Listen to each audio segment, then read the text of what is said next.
Good afternoon, everyone. Thank you for joining us for this very insightful webinar on the Florida Bar Report. We're here with Mr. Chris Utera and David Podine from Haber Law.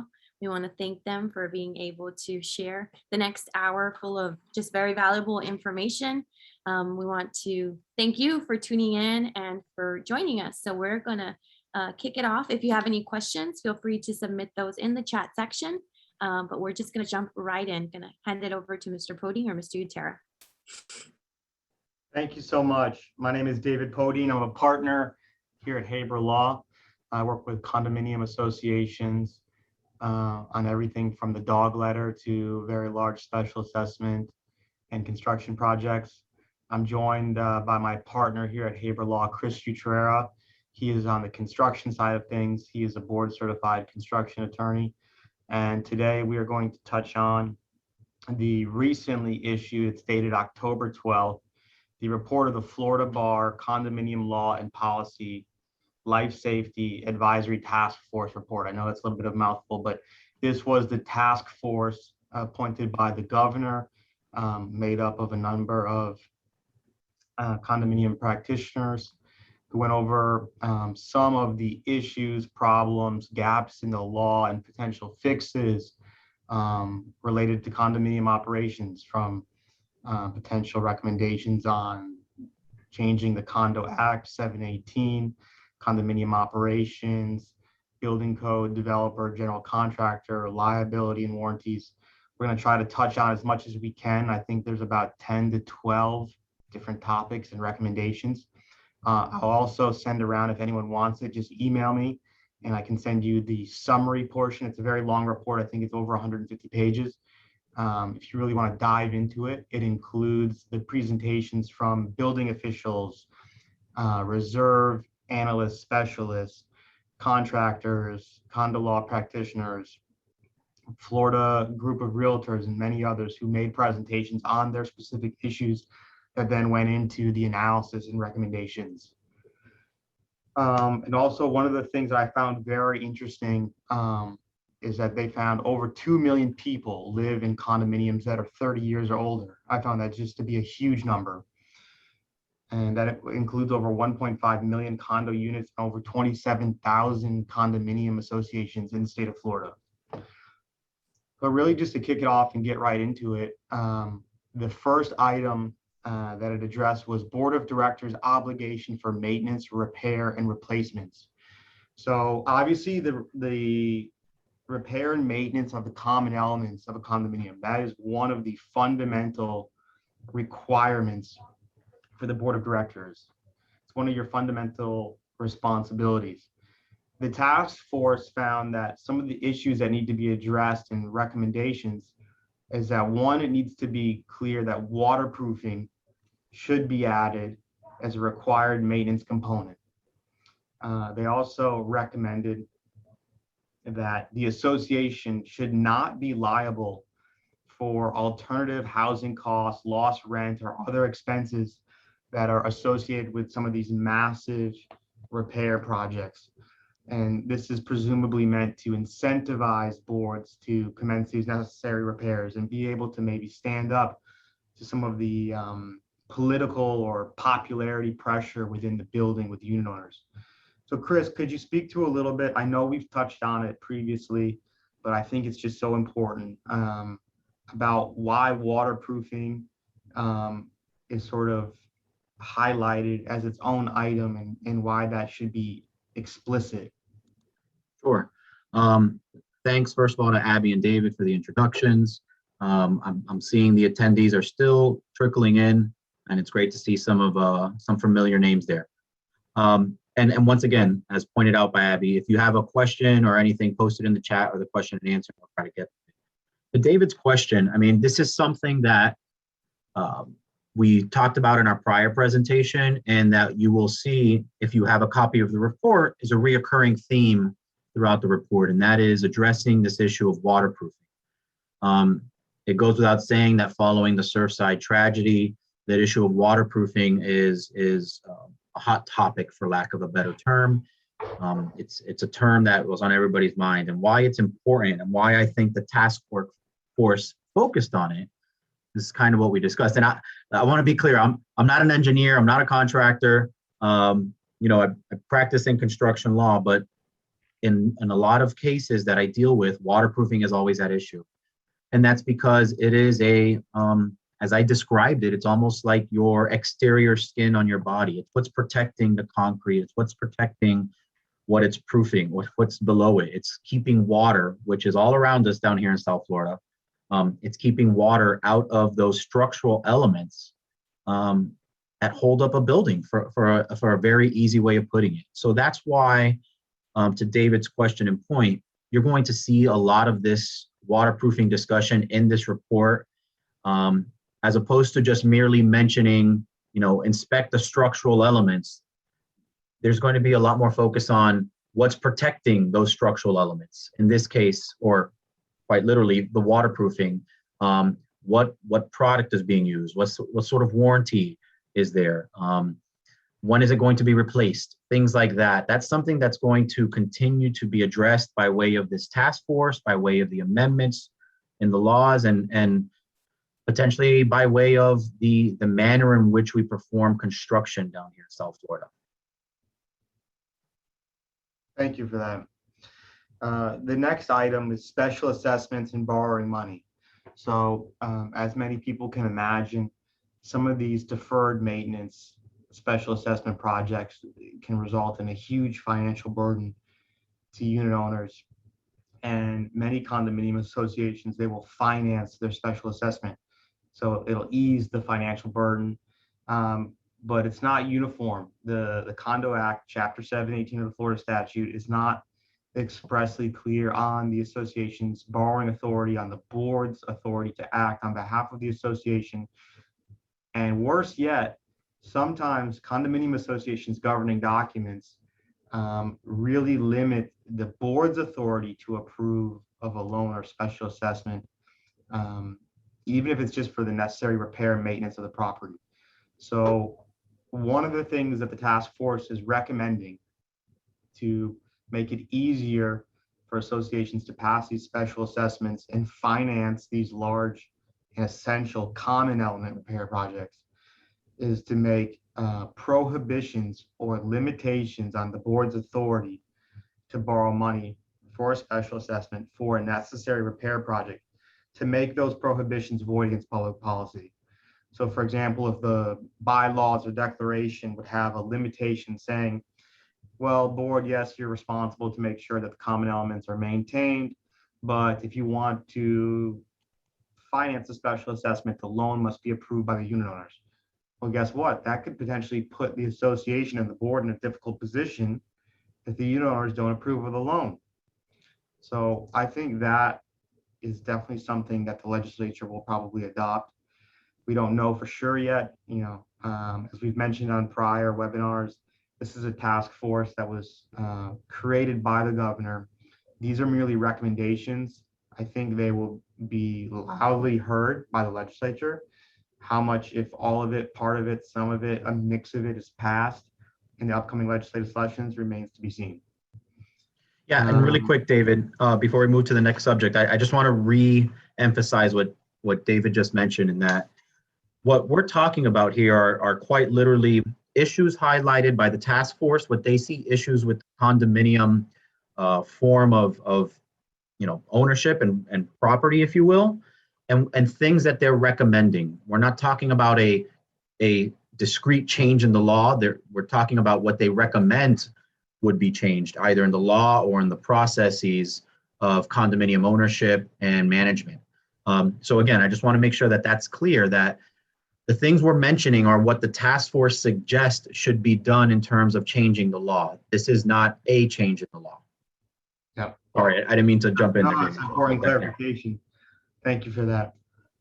And the next topic is one that's more up your alley. This is, they touched on inspection reports and transparency. So if you could maybe, Chris, talk to building inspection report, expert reports, what you've seen. I'm willing to gather you've probably read close to 1,000 expert reports and building reports, over the last 10 years in your construction practice. what are they suggesting here? Sure. So again, going off what I just mentioned, what the task force did was they identified what the status of building reports are pursuant to the law, what is required, and then what should be done.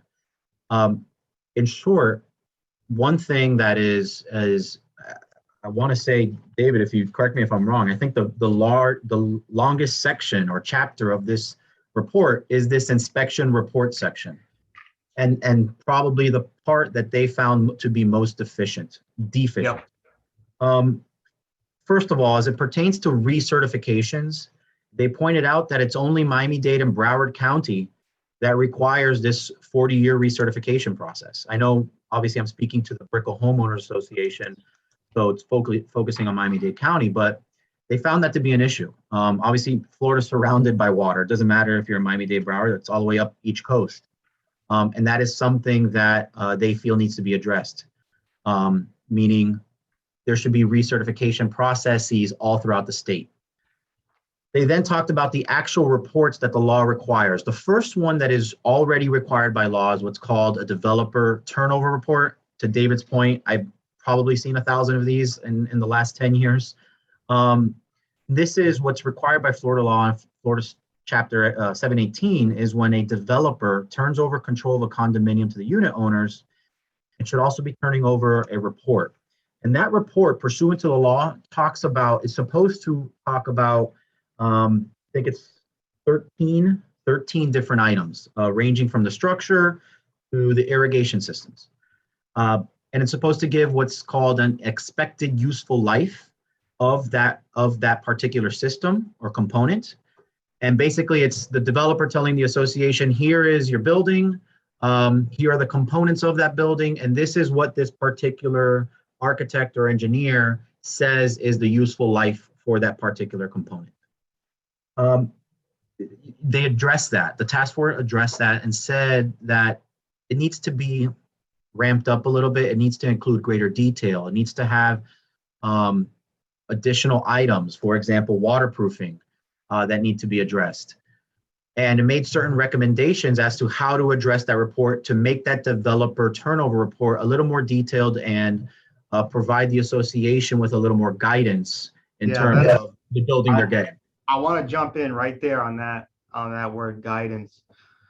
Chris, one of the recommendations that the task force made was that the developer's turnover condition inspection report required by the Condo Act include a detailed maintenance protocol for each component of the building in the turnover inspection report. Now, if I'm a developer and I think that could maybe be sued by the Condominium Association for construction defects, aren't I going to include a very, very, very strict maintenance protocol that I recommend to the building to then say, the management company, the board, the association, you didn't follow my prescribed maintenance protocol. So that's why there's defects with your building, not in the original design of construction, but you didn't follow my maintenance protocol that I included in my turnover report. Yeah. And that's already the case. That already happens in all of these 558 litigations where the developer claims that they turned over the building and it wasn't properly maintained since the day they turned it over. They did say that they would recommend this maintenance protocol and that the association could replace it with their own. But even so, that might open it up to, well, you adopted a less stringent, an incorrect, a deficient maintenance protocol. Our stringent developer adopted one was the correct one. So to me, that right there, it shows the difficulty in crafting public policy and legislature. Just that one issue right there is going to create a whole new legal mess potentially. Yeah, in practice, it's not ideal. However, what they are proposing does appear to be better for the associations, right? The thought process is the person, I say person, the person that built this building should know best of how to maintain the components that it selected and installed into this building, right? So for example, a particular type of waterproofing, they should know, they being the people that built it, designed it, they should know how to best maintain it. So they should provide that clear, detailed protocol.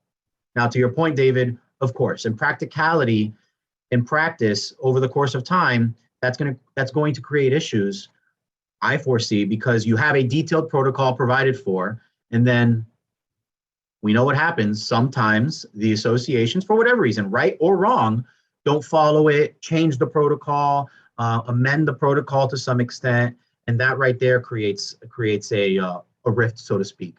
But again, going back to the original point, and I think what the task force was getting at is, at the very least, at least we have more, if you will, from the developers, from the, like I said, the person that built it, giving a better idea of what it is in your building and how you should handle it. If that is provided, the idea, the hope is that you'll then do a better job maintaining it over the course of the useful life of that particular product. Let me see here. I saw some questions. Yeah, one other item that was interesting. Well, there's a number of other items, but another main item was the association inspection report. Yes.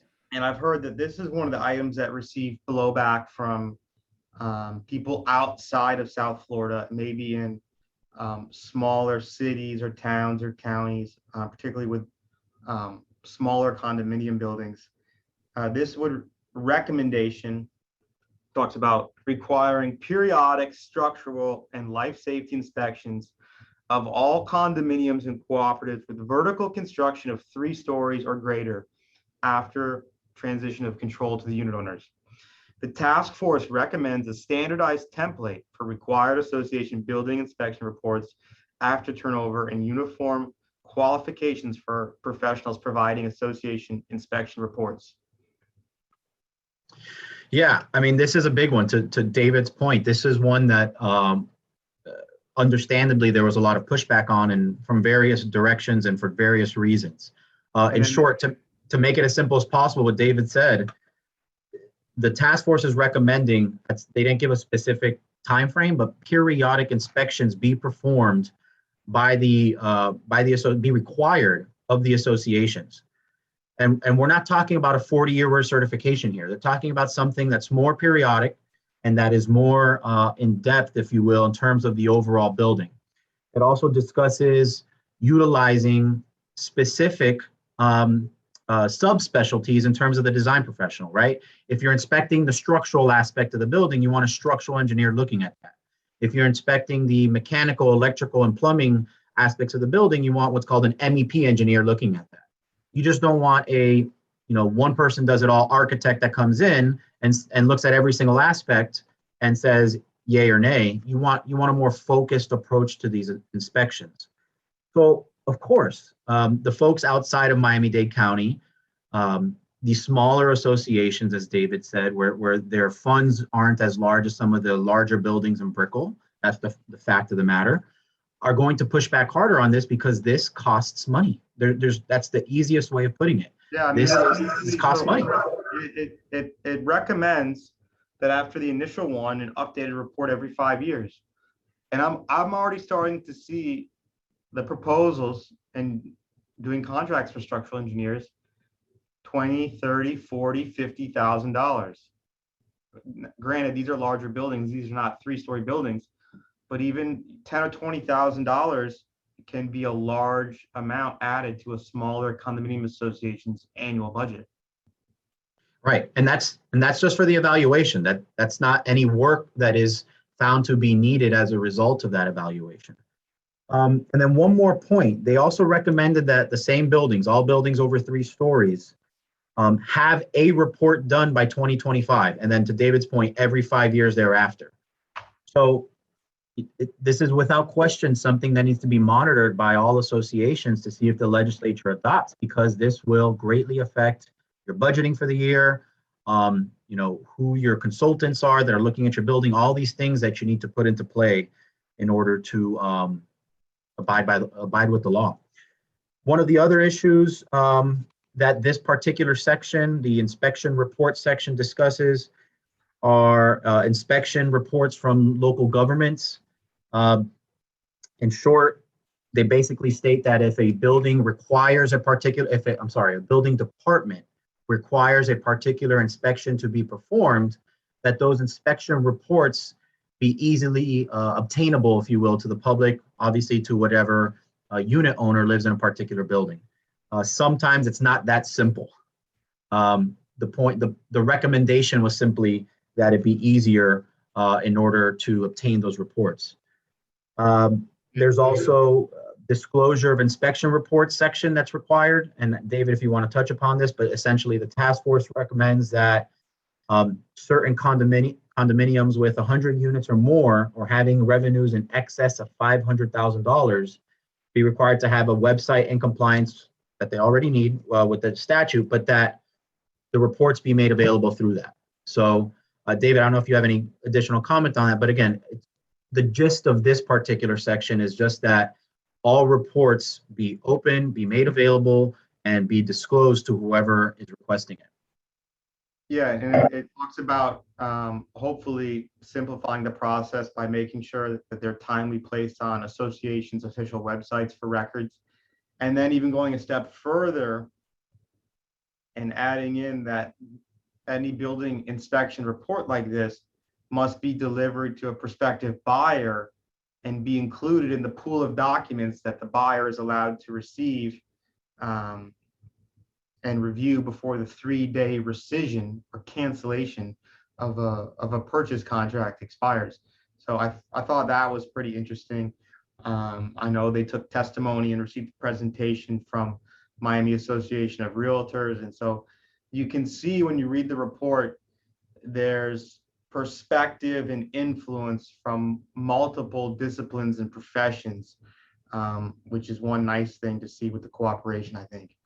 And there was one more quick point. I'm sorry, I looked down as my notes as David was speaking that I wanted to make sure I pointed out. And that's because this is something that came up as a result of Surfside, and I know is of concern of several residents in the Brickell area. And that is the other recommendation by the task force was not just that the local governments make these reports more available, but that there's a little more add-on, if you will, from the local governments, meaning that I want to read, quote, "The local government shall provide the association a copy of the report and the recommendations concerning the necessary repairs to the building structure." That's important. What they're saying here is the building department needs to provide recommendations. So this is going to create much more oversight, much more insight by the building departments in the manner in which your building needs to be repaired. That's an important recommendation that is just subtly in there, but that the task force is making as it pertains to the building departments. So I think the next section of this, the task force reports, is compliance with the reports. In short, I went through the reports. I went through the developer's turnover report. I went through the inspection reports, the 40-year recertification. And again, what the task force found was, what can we do to ensure that not just that these reports are done, but that something's done about them? And summarize this particular section, they basically make recommendations as to how to have associations comply with these reports and how to have the various other involved parties comply with these reports. For example, they recommend an independent cause of action. What does that mean? A unit owner has a potential independent cause of action for the association failing to perform the recommended course of action in any report. They recommend that there's no pre-suit requirement for arbitration or mediation, which, David, correct me if I'm wrong, I think is currently part of the statute, where if any unit owner wants to bring a claim against an association, they need to perform a pre-suit requirement of mediation or arbitration. Here, the task force is saying you can go straight to court right away with a particular cause of action, however they want to title it, failure to abide by report. I don't know what the title of the action would be. Yeah, or they might build it into the statute, right? And then it'll be, breach of 718 section XYZ subsection. Correct. And then the second prong of that is having the ability to request the Division of Florida Condominiums and State to perform an investigation and potentially get involved, if you will, with the situation. The next section of the report is a discussion concerning reserve studies, the waiver of reserves, and funding of reserves. And David, why don't you talk about that first?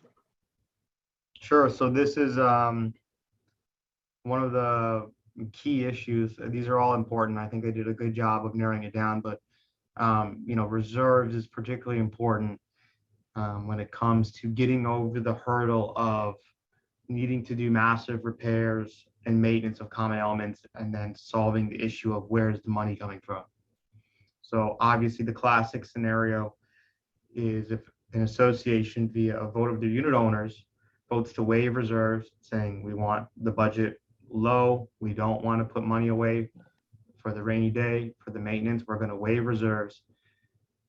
Eventually you're going to have to make significant repairs and maintenance to the building. Real estate buildings, by their very nature, they start depreciating immediately. And so they have to be maintained and repaired. I always like to say there's no magic pot of honey. There's no magic hand that's going to fix the building. It's the association's responsibility, generally acting through the board, and then sometimes via a unit owner vote. So this is something that a lot of people sort of expected in terms of recommended amendments to the Condominium Act to make stricter requirements for having reserve studies, how frequently they need to occur, how specific and uniform they need to be as well. To get in some of the details of it, let's see, require residential condominiums with 3 stories or greater to conduct periodic reserve studies, require associations to maintain mandatory reserves as opposed to being able to waive them for every component plus waterproofing required in the developer inspection report. They also went on to recommend eliminating the option. This is going to be a little controversial, I think. Eliminate the option to maintain pooled reserves for mandatory reserve components. Now, this comes up all the time in terms of, let's say it's $1 million reserve. You have, classically, you will have your line items for each specific component: roof, life safety systems, painting, MEP. And that's calculated on the formula of the useful life and how many years are left. But many times associations will say, well, it's impossible to exactly budget, and we don't want to have our hands tied if the painting project is much less expensive. We should be able to use those excess funds for the roof repair, not go back to the unit owners for a vote, or not replenish the reserves. So that's where pooled reserves come in. They are recommending to eliminate the option to maintain pooled reserves for mandatory reserve components. I see this as something that maybe condo associations will not be happy with, but I don't think anyone can say they didn't expect it in light of the tragedy from Surfside. One more thing that I think is important to point out here is that at multiple points, and especially here as it pertains to the reserve studies, the task force recommends a more uniform approach to certain issues. So what I mean by that, for example, is they say that the content, what goes into this reserve study, what is studied, if you will, is a more uniform template that's across the board, same throughout the state. And related to that is that from a construction perspective, the template be put together by licensed architects or engineers or licensed general contractors who serve as cost estimators. Why is that important? You can do a reserve study, but what if the person doing a reserve study doesn't really know how much it costs to replace your waterproofing or to repair, concrete or whatever it is that would be needed in order that you would be pulling money from those reserves to fix or repair. If you don't have a qualified person doing that, how good is that reserve study? And that's what the task force mentioned here. There needs to be a more uniform approach to ensuring that not just the reserve studies are done, but that they're done correctly. And then I'm going to go over a couple more of the specific ones because this is one of the topics that the task force, the recommendations were pretty specific and detailed. Right. They recommended by December 31st, 2026, associations should be required to establish a fund for each component in an amount equal to not less than 50% of the replacement cost based on the estimated remaining useful life. Also recommended to eliminate the authority of a developer to waive statutory reserves. Further, require no less than 75% of the voting interest approval to waive or reduce mandatory reserves. However, associations may not reduce mandatory reserves below 50% of the total statutory required amounts. For any amounts waived, the association must establish an alternative funding mechanism, which shall be disclosed to all unit owners and prospective buyers. So one thing I'm not sure of is for amounts waived, the association must establish an alternative funding mechanism. Well, there's only one source of funding for associations' budget. It's the unit owners. So I guess maybe they mean in terms of timing or when or how it will be funded, but there's really only one source. Next, we can go over, Chris, something that's right in your wheelhouse, developer warranties and liability, as well as design professional liability. Yeah. So another a little bit of a general overview of how that comes into play with turnover and for board of directors and unit owners. Right. So the task force wanted to address this issue of developer warranties and just general liability going towards the folks that were involved in the original construction. The general overview, the current status of the law, if you will. Florida Statute 718 carries with it certain warranties that a developer, the contractor, and the subcontractors that performed work in original construction owe to an association and its unit owners. They don't really seek to address that too much because that's already there. There's also Florida Statute Section 558 and 553, which deals with the building code. And in short, anybody who violates the building code is liable for a cause of action against them. That's what the law is. So if a contractor is performing a certain scope of work in construction and they violate the building code, they build it improperly in opposite to the building code, they're liable to for a cause of action pursuant to the statute. And then they also address the statute of limitations found in Florida Statute Section 9511(3)(c).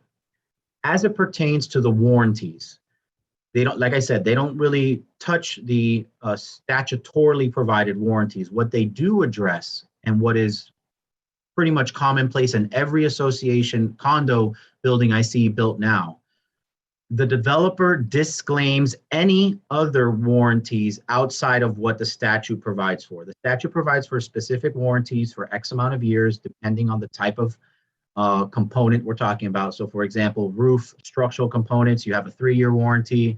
For other components, you have a 1-year warranty.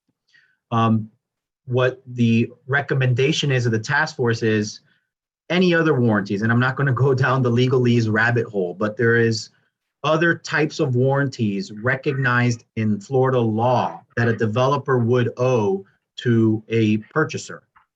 These are commonly and regularly disclaimed and waived in your purchase documents and in your governing documents. You might not know it, but there's always a provision that says something along the lines of buyer hereby disclaims and waives any other warranty claims it may have aside from those found in Florida Statute 718 against developer.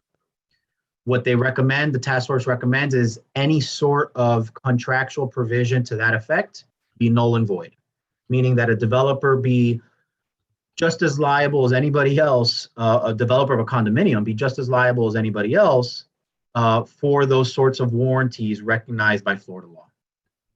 Another issue that they addressed in this section is like I said, the limitations of actions and the timing.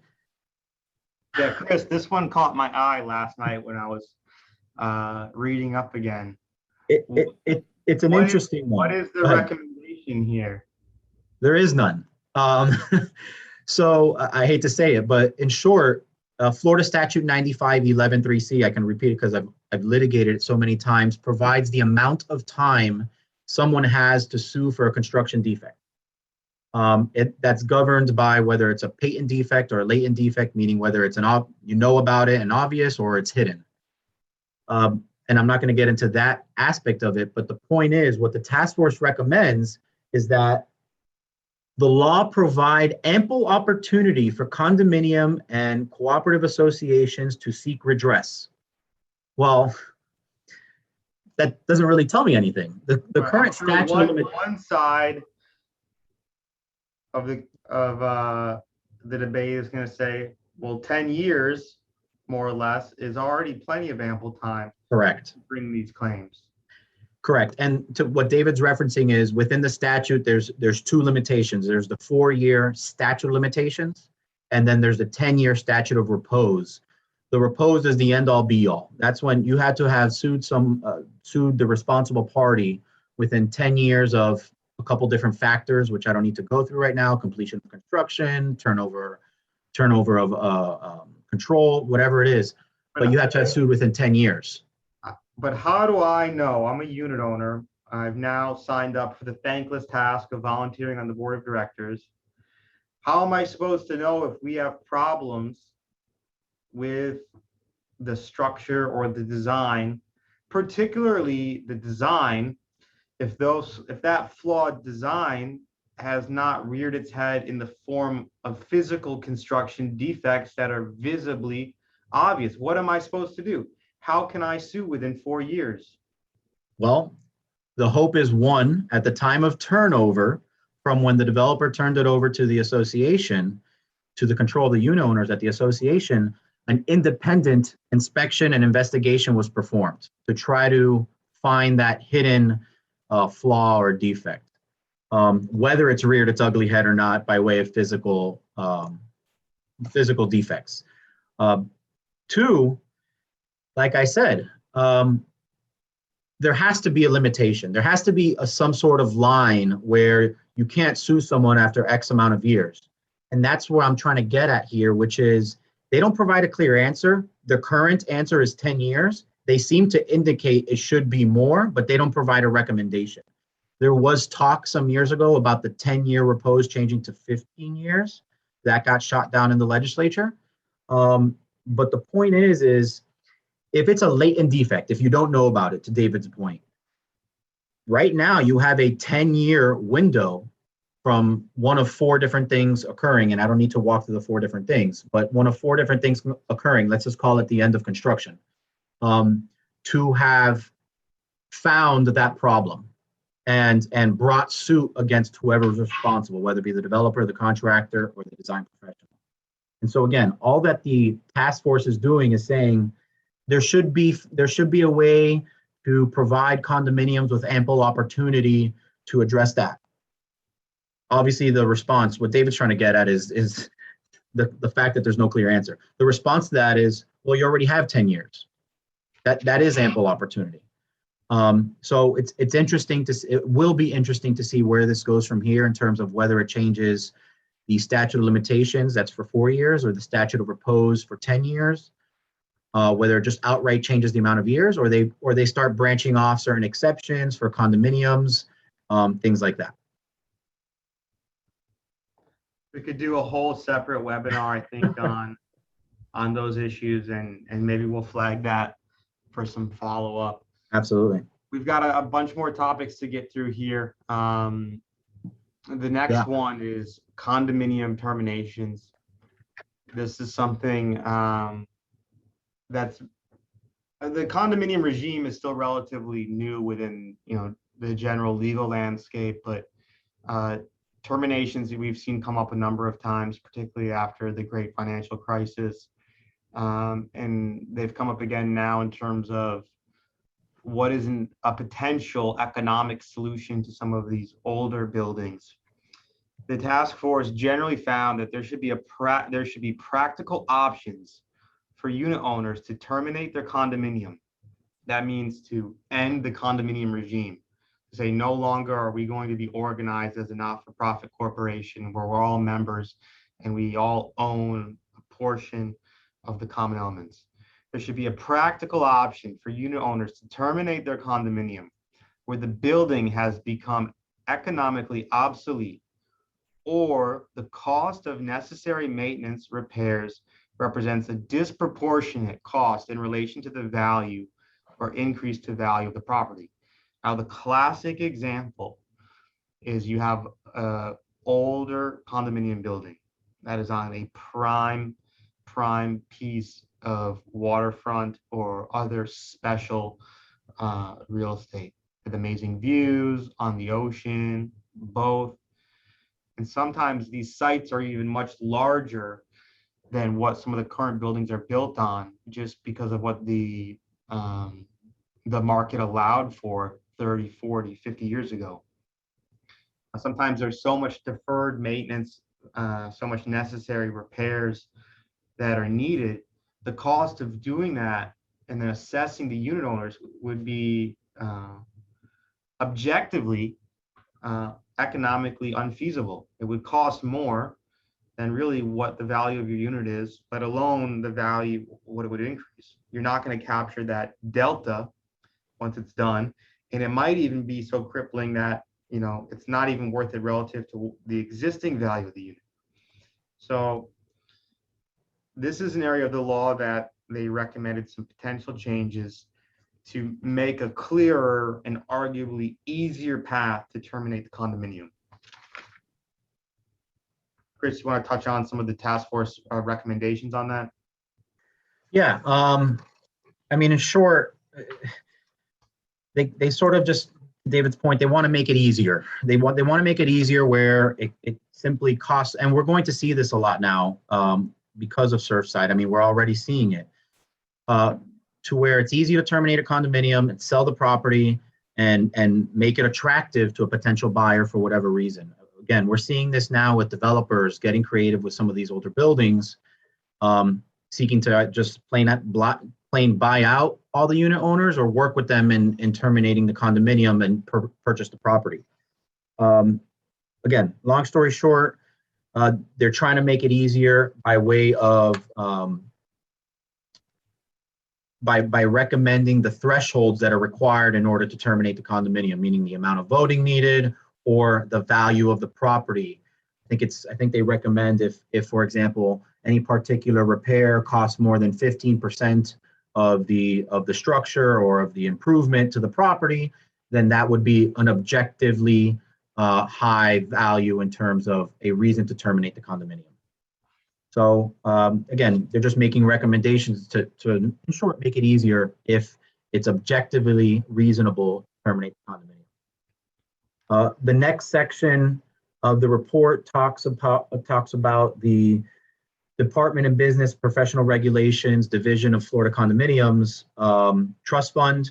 There's a trust fund. I don't know if everybody's aware, there is a trust fund in place that the department manages, for lack of a better term.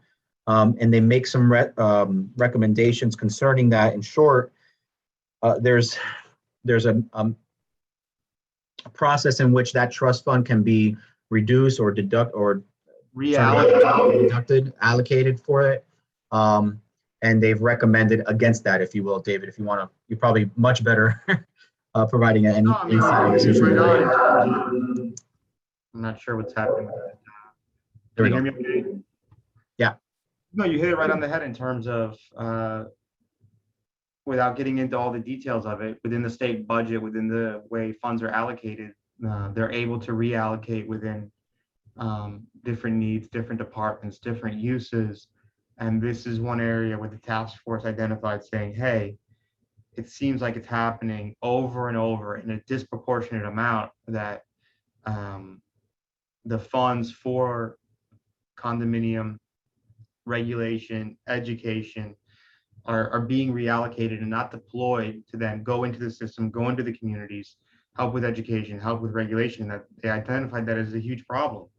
Right. which goes hand in hand with, if we're going to pass stricter laws and we're going to have more detailed and stringent requirements, well, if there's no first of all, if there's no education, it's hard to implement and comply. And then if there's no enforcement, how much compliance are we really going to receive if there's no teeth? Right. The next section of the report deals with unit owner financing. Again, no clear, I make it seem like they didn't do anything, but they make recommendations, but there's no clear outline as to what they propose. In short, what the task force proposes here, and I think a lot of people will agree with, is the various housing agencies, whether federal or state, need to come up with a better way or different programs for unit owners and associations to obtain financing to perform any necessary repairs or maintenance of their building. So for example, the task force recommends that HUD, the Department of Housing and Urban Development, Federal Housing Finance Agency, Florida Housing Finance Corporation, adopt major structural repair financing programs whereby long-term, for example, 30-year loans are made available to qualified condominium unit owners.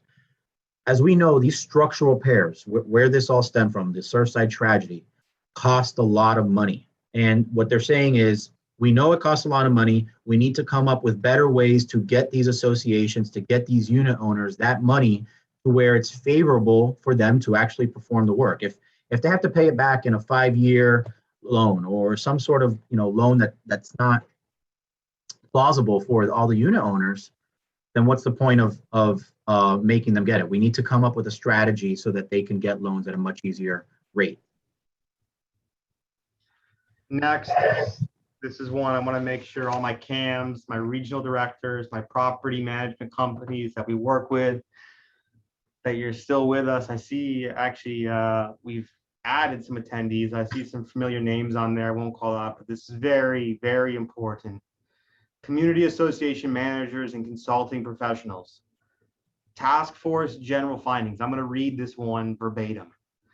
Community association managers frequently coordinate and supervise maintenance, repair, and replacement projects. Board of directors and residents should be able to rely on advice of community association managers and other professionals who provide advice to the association.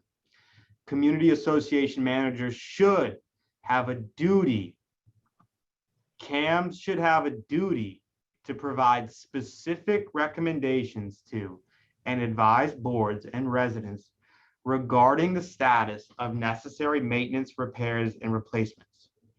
It would benefit condominium residents for community association managers to have additional continuing education requirements related to typical deferred maintenance and replacement work in condominiums. Some CAMs might say, of course, I already know this. We're practically in the repair industry anyways. And others might have only worked at brand new properties or not have any experience with this and might think this is what the owner's rep is for. This is what the engineer is for. Isn't this what the general contractor is for? This to me is something that really jumped out in the report. If implemented, would be a potential legal change to the CAM licensure requirements, which is it's a licensure position in Florida. This one really jumped out to me. Yeah, and again, to be clear, there were 3 specific recommendations that they made in this regard. One, that managers make specific recommendations for the repairs or to advise the board regarding proper maintenance. Okay. 2, additional educational requirements for CAMs addressing building maintenance and life safety building components. Okay, no big deal. Here's the 3rd one that's important and caught my attention as the litigator. It says attempts by community association management companies and other consulting professionals to avoid liability for advice they provide or be indemnified for their own negligence should be void as against public policy. That's an important point. Any contract between an association and their manager where the contract says the manager avoids liability for their advice, and they get indemnification for that advice, or any breach of negligence or of their contractual obligations, that's going to be void if this recommendation is adopted. Again, critically important because that could potentially open the door to there's no other nice way of putting it, immense liability for a management company. I mean, imagine, I'm going to go down the rabbit hole a little bit here. Imagine if you make a recommendation for a particular maintenance of a particular component, waterproofing, and it goes south, and this recommendation is upheld. A management company can potentially be liable for that recommendation. So this one could have a lot of ramifications if it's passed. Management companies are going to have to change their processes, change their professional education, maybe even change some of the staffing in terms of adding consultants who are part of the management team, adding professionals with this type of experience, which I said some definitely already have, and some this could be a whole new area. I found this to be really profound. Like Chris said, this could result in a lot of potential liability, potential litigation. It could have impacts. It's going to change all of the management contracts if it passes. It could potentially change the types of insurance that management companies carry and types of insurance that condominium associations require their management companies to carry. And if passed, clearly would have a big impact on the CAM licensure education and requirements. The next section of the report talks about local government accountability. I'm literally going to show you the report. It's half a page. There's not much to it.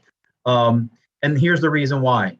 In short, governments enjoy what's called sovereign immunity. They can't be sued for their actions, setting aside certain exclusions, which I won't get into. But the point is that the recommendation from the task force was twofold. One, potentially removing sovereign immunity for condominium residents, or let's just call it building inspections related to condominiums. And two, a greater level of dependence on the government agency by the condominium unit owners. What do I mean by that? As I mentioned earlier, the issue with the inspection reports and the transparency. What the task force found was, let's set aside sovereign immunity for a moment, a unit owner, a resident of a building within a particular city should be able to rely on that city's building department for more information, right? Whether it be gaining reports, what should be done with the reports, things like that. In short, I'm just going to read what they say. Local government should not be able to avoid responsibility for the content and conclusions of building inspection reports. So they don't come up with an avenue, but they say something should be done. Some avenue should be created to create greater responsibility. And then the last section, last but not least, the last section of the report deals with association insurance. And David, if you want to briefly just highlight what it is that they're discussing in terms of their recommendations. Sure.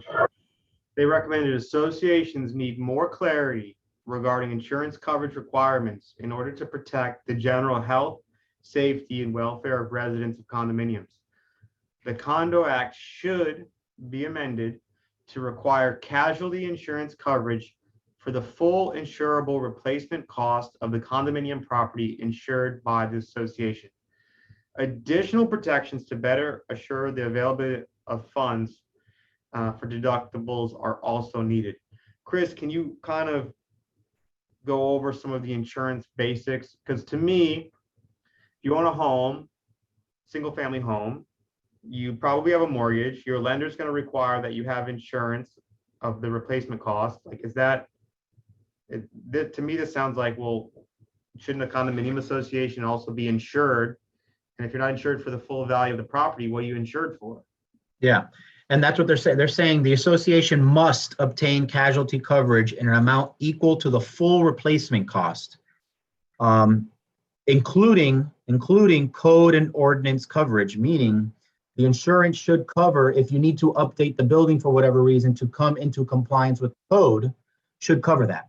And yeah, you may see that in your typical insurance product for a single family home, but you might not see it for a condominium building.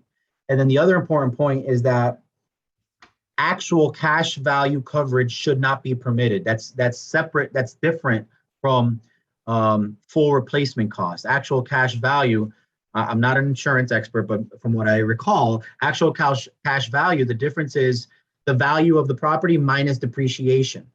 And so what they're saying is, well, no, it should be just, you should be entitled to the full replacement cost of what it is that you are replacing.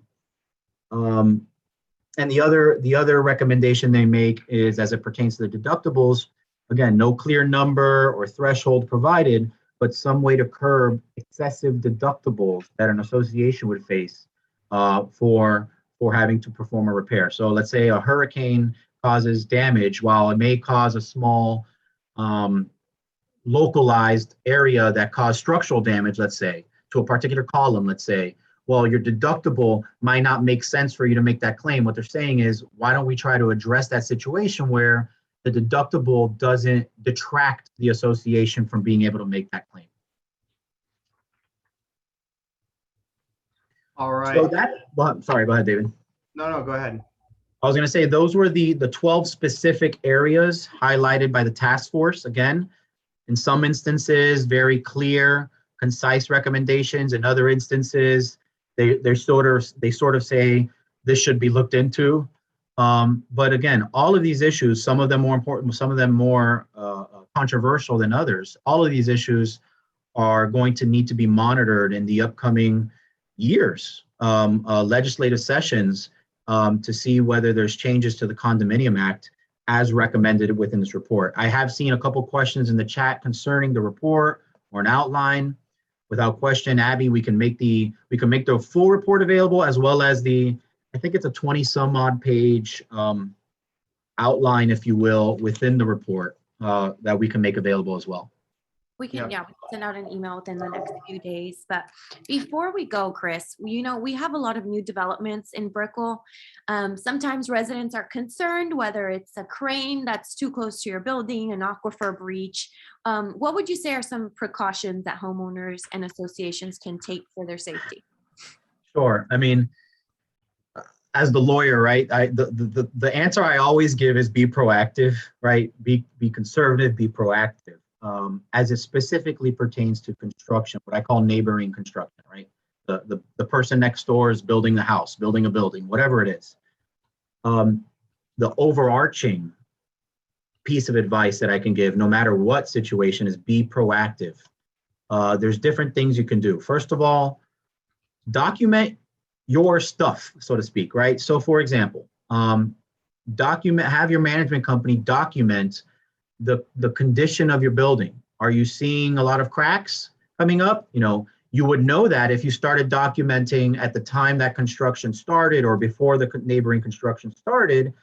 You documented what it looked like, and if you documented 6 months later and it looks different, you at least have somewhat of a picture. That's one. Depending on the work that's being done, depending on the availability of funds, consider retaining some sort of, I'll just call it an expert, whether it be a structural engineer, a civil engineer, an architect, to be involved in that process, the documenting and the highlighting of potential issues that can arise as a result of neighboring construction. Check your insurance coverage. Speak with your agent.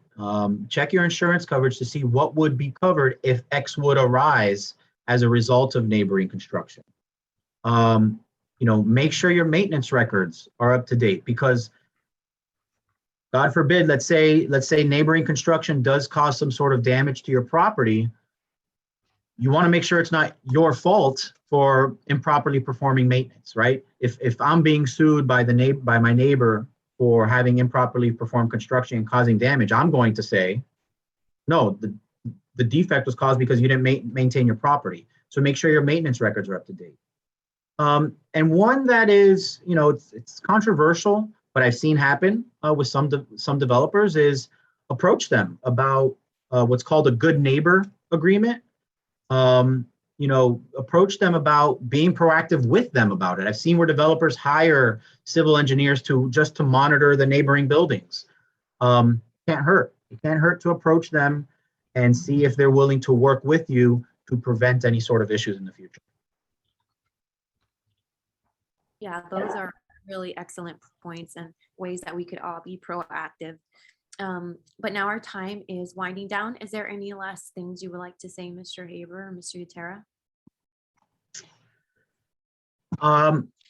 Again, thank you everybody for joining. Again, these issues are issues that are going to need to be monitored for the next couple legislative sessions. It's going to be interesting where some of them go. The report was, like I said, it was pretty lengthy, but the summary is pretty succinct and digestible, if you will, if you sit down and read it. So again, thank you everybody for joining us. I'd like to thank everybody for joining us and giving us an audience. David, if you want to add anything else. That's it. Thank you so much. David Podine from Haber Law. You can email us dpodine@haber.law or cutrera.